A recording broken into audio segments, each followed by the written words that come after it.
Welcome back to మనం TV. నేను మీ Pawan Beswada. Breaking news చూస్తున్నాం. టాలీవుడ్ ఇండస్ట్రీలో ఒక సంచలనం చోటు చేసుకుంది. తాజాగా సూపర్ స్టార్ మహేష్ బాబుకు ఎన్ఫోర్స్మెంట్ డైరెక్టరేట్ ఈడీ అధికారులు నోటీసులు జారీ చేశారు. అవును, ఈ నెల 28న ఉదయం 10:30 గంటలకు విచారణకు హాజరు కావాలని ఆ నోటీసులో పేర్కొనడం జరిగింది. అయితే సురానా సాయి సూర్య డెవలపర్స్ మనీ లాండరింగ్ కేసులో ఆయనకు ఈ నోటీసులు అందించినట్లు తెలుస్తోంది. మహేష్ బాబు ఆ రెండు కంపెనీలకు ప్రమోషన్స్ చేసేందుకు గాను అయితే ఇక్కడ అంటే ఆ ప్రమోషన్స్ లో భాగంగా చెక్కు రూపంలో 3.4 కోట్ల రూపాయలు, అదేవిధంగా లిక్విడ్ క్యాష్ రూపంలో 2.5 కోట్ల రూపాయలు, మొత్తం అంటే దగ్గర 6 కోట్ల రూపాయలు దీనికోసం రెమ్యునరేషన్ తీసుకున్నట్లుగా ఈడీ అధికారులు అయితే గుర్తించడం జరిగింది. ఇక మనీ లాండరింగ్ కు పాల్పడిన కంపెనీలో పెట్టుబడులు పెట్టమని ఆయన ప్రజలను ఇన్ఫ్లుయెన్స్ చేసినట్లు ఈడీ అధికారులు గుర్తించారు. ఇక ఈ నేపథ్యంలోనే మహేష్ బాబుకు ఈడీ అధికారులు నోటీసులు అయితే జారీ చేశారు. అయితే దీనికి ముందు ఏం జరిగిందో ఒకసారి విశ్లేషిద్దాం. అయితే 6 రోజుల క్రితమే ఈ కంపెనీల్లో అంటే సురానా సాయి సూర్య డెవలపర్ సంస్థలపైన ఈడీ అధికారులు అయితే దాడులు చేశారు. ఆ సోదాల్లో భాగంగానే సికింద్రాబాద్ బోయినపల్లిలో ఉన్నటువంటి సురానా ఇండస్ట్రీస్ ఎండి నరేంద్ర సురానా వాళ్ళ ఇంట్లో అంటే నరేంద్ర సురానా ఇంట్లో భారీగా నగదు పట్టుబడినట్లు అధికారులు అయితే గుర్తించారు. దాంతోపాటు సురానా ఇండస్ట్రీస్ అనుబంధ కంపెనీ ఏదైతే ఉందో అంటే సాయి సూర్య డెవలపర్ సంస్థ ఎండి సతీష్ చంద్ర గుప్తా ఆ ఎండి ఇంట్లో కూడా భారీగా నగదునైతే అధికారులు సీజ్ చేయడం జరిగింది. మరొక పక్క సాయి సూర్య సురానా కార్యాలయంలో కొన్ని కీలక డాక్యుమెంట్స్ కూడా ఇప్పటికే అధికారులు సీజ్ చేయడం జరిగింది. ఇక కొన్ని రోజుల క్రితమే ఈ సాయి సూర్య డెవలపర్స్ కు చెందిన సతీష్ ను పోలీసులు అయితే అరెస్ట్ చేసి నిర్బంధించడం జరిగింది. వట్టినాగులపల్లిలో వెంచర్ పేరుతో డబ్బులు వసూలు చేసి సతీష్ మోసం చేశారని ఇప్పటికే బాధితులైతే పోలీసులను ఆశ్రయించినట్లు ఈడీ అధికారులు గుర్తించారు. సైబరాబాద్ పోలీసుల కేసు ఆధారంగానే సాయి సూర్య డెవలపర్స్ పై ఈడీ విచారణ చేపట్టింది. అయితే సురానా సంస్థ పలు షెల్ కంపెనీలను ఏర్పాటు చేసి అక్రమ లావాదేవీలకు పాల్పడినట్లు ఈడీ అధికారులు అయితే గుర్తించారు. అంటే బ్యాంకులో నుంచి తీసుకున్న రుణంతో షెల్ కంపెనీలకు నిధుల బదిలీ చేసినట్లుగా విచారణలో తేలిందని, ఆ మొత్తాన్ని పెద్ద మొత్తంలో రియల్ ఎస్టేట్ సంస్థల్లో పెట్టుబడులు పెట్టినట్లు అధికారులు అయితే తేల్చారు.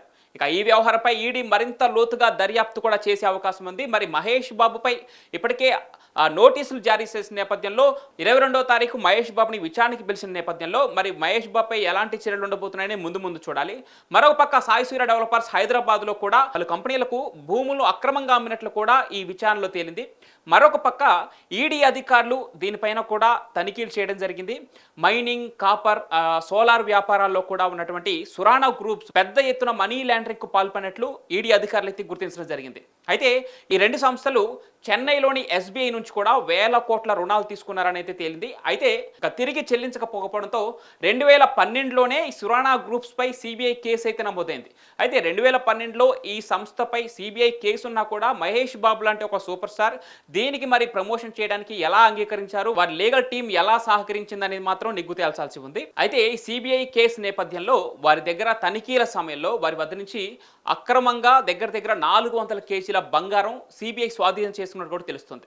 మరొక పక్క సిబిఐ కస్టడీ నుంచి ఇక్కడ ఒక విచిత్రం ఏంటంటే సిబిఐ కస్టడీ నుంచే 103 కిలోల బంగారం మాయమైందని చెప్పేసి అక్కడ కేసు కూడా నమోదవడం జరిగింది. అయితే ఈ 103 కిలోల బంగారం ఏమైందో తేల్చాలని అక్కడ చెన్నై హైకోర్టు అయితే ఉత్తర్వులు కూడా జారీ చేసింది.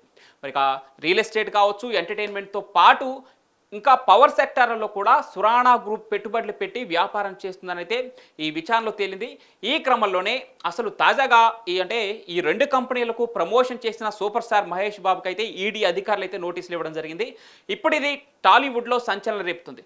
అయితే మహేష్ బాబు ఈ అడ్వర్టైజ్మెంట్ చేసిన మనీనంతా హార్ట్ పేషెంట్స్కి అంటే చిన్నపిల్లలు ఎవరైతే ఉన్నారో వారికి గుండె ఆపరేషన్ చేస్తూ ఉంటాడు, దానికోసమే ఈ నిధులను మళ్లిస్తారని చెప్పి గతంలో కూడా ఆయన ప్రకటించడం జరిగింది.